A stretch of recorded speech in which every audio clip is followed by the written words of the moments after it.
something that I'm guilty of, and I see a lot of Christians make this mistake, and you'll see them, a lot of them grow comfortable in this to where it breeds self-righteousness, but their inability to separate the sin from the person.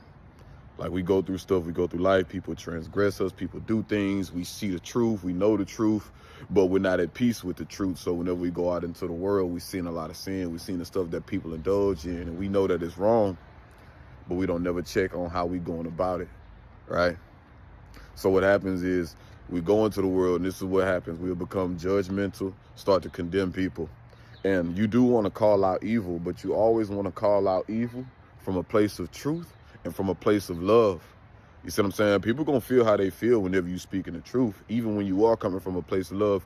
But it's our jobs to be searching our hearts and asking ourselves, you know, do I really mean well for these people? Am I speaking because I just want to be right? Am I speaking because I feel like I'm better than these people? And this is what happens when people start to grow so much in the faith, and they'll start to regress because they then start to obtain a sense of self-righteousness to where they forget that they was lost, to where they forget that they were sinners, to they forget that, you know, that we all fail and that we still fall short of the glory of God. So when we go off into the world, we always judging people.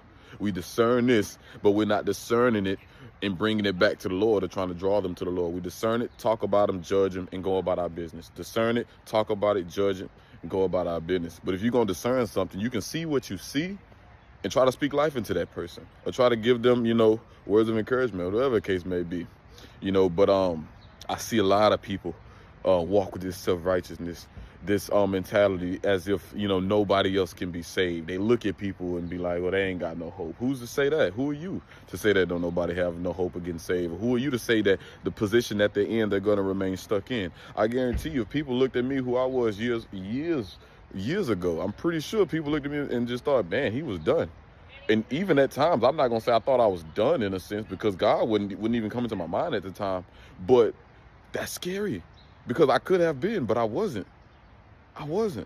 So who am I to go out into the world and just see people where they are, you know, and to just think, oh, that's just what it is, you know? But the problem is, a lot of us, we can't separate the sin from the person. So we hate the sin, and then we grow a dislike for that person, not knowing that that person has been hurt like you have. That person may share traumas that you have. That person is loved by God the same way you are. God wants that person to prosper too. But we regress by taking on this self-righteousness, thinking that we're better than people. We start to idolize knowledge. I know this, I know that. You see what I'm saying?